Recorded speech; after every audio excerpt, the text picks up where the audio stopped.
Gentleman from Oregon. Thank you, Mr. Chairman. I yield myself as much time as I may consume. Gentleman is recognized.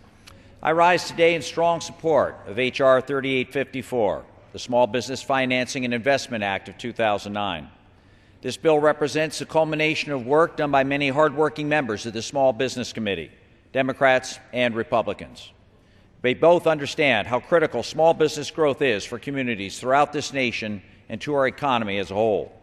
I specifically want to acknowledge Chairwoman Velasquez, Ranking Member Graves, Representatives Halverson, Kirkpatrick, Nye, Lukemire, Dahlkemper, Ellsworth, Griffith, and Ranking Member of my Subcommittee on Finance and Tax, Representative Buchanan, and their expertise in crafting the various sections of the bill that the Ranking Member referenced. These leaders recognize that small businesses are the backbone of our economy and must be the driving force in spurring economic growth. I also want to thank, personally, my Small Business Advisory Board in Oregon. They provided me critical information and thoughts about what this Congress can be doing to truly aid small business. Small businesses are the real job creators for most of our communities. But unfortunately, the current recession has hit them very, very hard. As a small business owner myself for over 30 years, I understand all too well the difficulties they face accessing capital during these tough economic times. Many small business owners literally survive month to month. They rely on timely payment for their products and services because they do not possess the deep reserves of some of the larger companies. That's why a deep, prolonged recession is particularly dangerous for small businesses. In August, I held a hearing of my Finance and Tax Subcommittee in Salem, Oregon, in the heart of my congressional district.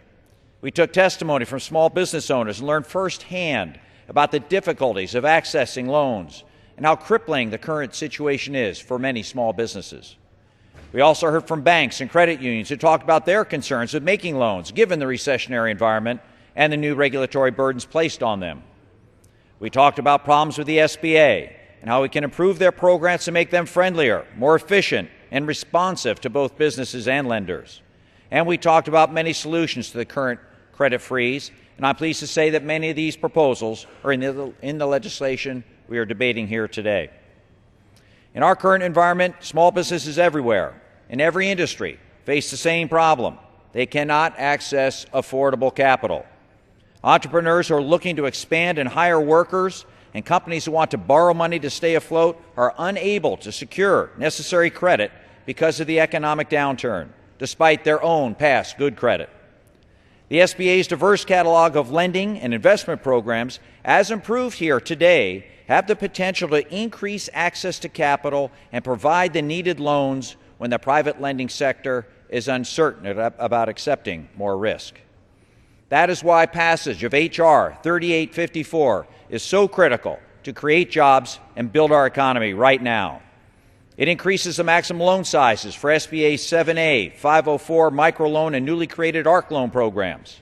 It increases efficiency at the SBA, something we've needed for a long time, by reducing burdensome application loan times for the regular loans, rural loans, cooperative loans, and the ARC program.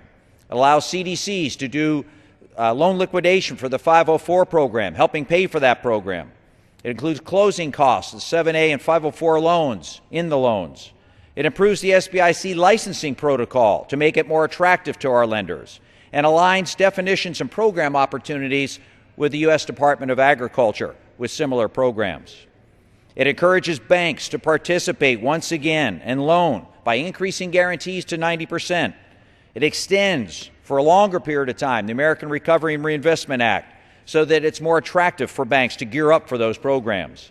It cuts lender fees, requires prompt purchase of bad loans by the SBA within 45 days, and simplifies the ARC loan application to one page.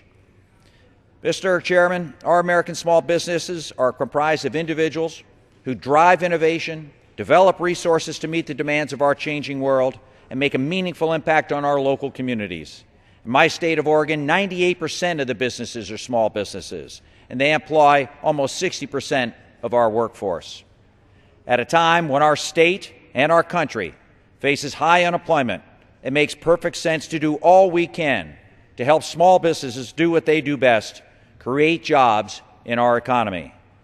That's what H.R. 3854 will do, and why I urge a strong yes vote.